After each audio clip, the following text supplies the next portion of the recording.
Halo guys, video kali ini kita akan bahas suplemen kreatin. Kita akan bahas kupas tuntas semua tentang kreatin guys. Dari mulai apa itu kreatin, buat apa, bagaimana cara pakainya, efeknya gimana, bahaya apa enggak, bla bla bla bla. Sebagai informasi guys, gua adalah praktisi personal trainer master. Dulunya gue bekerja di tempat gym terkemuka di Indonesia, Jakarta. Dari tahun 2009 sampai sekarang gue masih bekerja sebagai personal trainer, tapi udah nggak di gym lagi. Gue sekarang udah freelance. Nah, basically gue punya banyak ilmu dan juga pengalaman tentang fitness and healthy lifestyle, dari beberapa sertifikasi dan juga pendidikan secara informal yang dibekali oleh perusahaan gua di mana gua itu bekerja sesuai dengan kebutuhan yang gua temui setiap harinya. Klien berbeda-beda ya guys, so gua harus bisa memenuhi kebutuhan secara individu maupun baik secara kelompok. Oke, sebelumnya gua mau nunjukin ini footage dimana gua sebelumnya itu tidak menggunakan kreatin dan sebelahnya gua menggunakan kreatin guys. Nah, perbandingannya adalah massa otot gua jadi lebih tebal, kekuatan gue saat latihan juga jadi lebih powerful, dan juga daya tahan gue saat latihan gue gak gampang capek. Itu yang gue rasain selama gue menggunakan kreatin. Dan apa sih sebenarnya kreatin? Kreatin diproduksi secara alami di dalam organ tubuh kita, yaitu ginjal, hati, dan pankreas, dari kombinasi asam aminoglisin dan arginin sebagai penghantar dan penyalur energi, yaitu adenosin trifosfat, disingkat ATP. Buat yang belum pernah menggunakan kreatin, kalian perlu tahu bahwa kreatin ini adalah zat alami yang sebenarnya sudah diproduksi dalam tubuh kita. Dan ada banyak juga terdapat kandungan kreatin di makanan kita sehari-hari. Contohnya di dalam daging ayam, daging sapi, daging kambing, ikan, dan lain-lain. Meskipun kita bisa mendapatkan secara alami, untuk kebutuhan kreatin harian kita masih akan tetap kurang guys. Karena banyaknya proses pematangan yang menghilangkan kandungan kreatin di dalam makanan itu sendiri. Selain itu, kita ambil contoh misalnya untuk memenuhi kebutuhan kreatin harian kita, setidaknya kita bisa makan 1 kg daging sapi. Apakah sanggup? Itulah sebabnya kita disarankan untuk mengkonsumsi kreatin tambahan sebagai suplemen.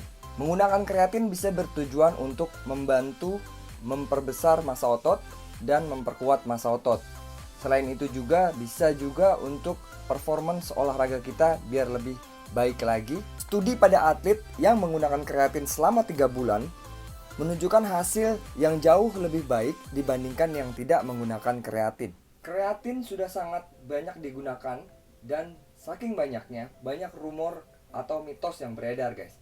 Di antaranya, 1. Kreatin adalah steroid. Jawabannya kreatin bukanlah steroid. Kedua, kreatin itu tidak alami. Jawabannya salah, kreatin adalah alami. Ketiga, kreatin hanya untuk binaragawan atau bodybuilder. Jawabannya kreatin tidak hanya untuk bodybuilder atau binaragawan, tapi untuk semua. Keempat, akan membuat kita kelihatan seperti bodybuilder atau binaraga.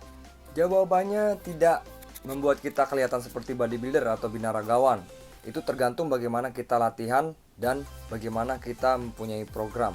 Kelima, kreatin bisa bikin kita gemuk. Jawabannya kreatin tidak membuat kita gemuk. Bahkan ditemukan di dalam otot, hanya sedikit retensi air yang tersimpan. Keenam, kita tidak perlu olahraga untuk mendapatkan hasil dari kreatin.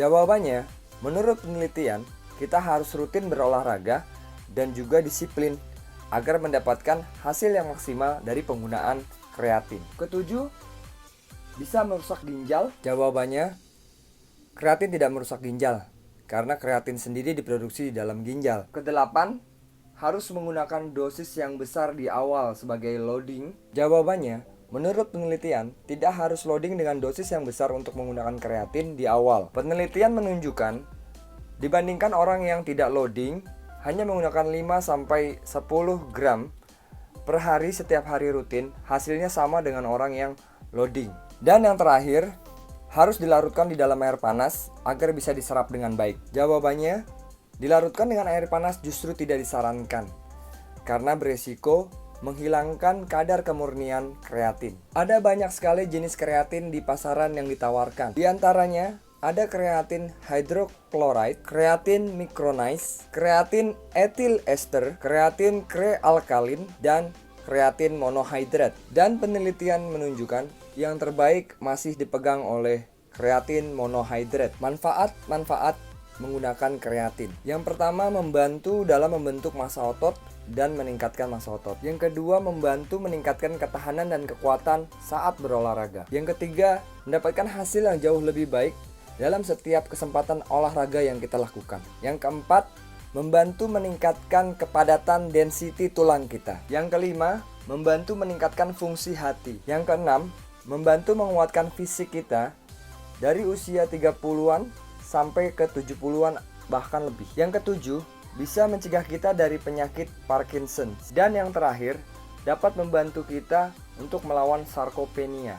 Apa itu sarkopenia? Sarkopenia adalah hal yang wajar berkurangnya kekuatan dan massa otot kita dikarenakan usia. Biasanya dimulai di usia 35 tahun sampai 70 tahun. Cara pemakaian kreatin harian 5 gram per hari dapat membantu meningkatkan hasil yang baik. Secara efektif, meningkatkan kemampuan dan pemulihan otot. Sangat baik bila digunakan menggunakan karbohidrat atau sodium dengan ukuran sedikit sampai ke sedang, dapat membantu penyerapan kreatin dengan baik dan maksimal. Sebagai contoh, kita bisa menggunakan kreatin dengan buah pisang, mungkin di blender, atau dengan roti selai kacang, kita bisa menambahkan kreatin. Bagi yang memiliki sensitif terhadap zat kreatin, bisa menggunakannya 2 kali dalam sehari, seperti contoh 2,5 gram di pagi hari, 2,5 gram di sore hari. Dengan menggunakan kreatin, disarankan kita harus berolahraga dengan disiplin dan rutin, agar efektif mendapatkan semua benefitsnya secara maksimal dan menyeluruh. Oke, itu aja video kita kali ini membahas tentang kreatin. Ditunggu kritik dan sarannya di kolom komentar agar channel ini berkembang. Jika kalian suka video gue, kalian bisa support terus dengan subscribe, like, share, dan komen. Biar gue semangat terus untuk membuat video-video yang bermanfaat, guys. Sekian dulu video dari gue kali ini. Terima kasih atas waktu kalian. Semoga bermanfaat dan salam sehat selalu.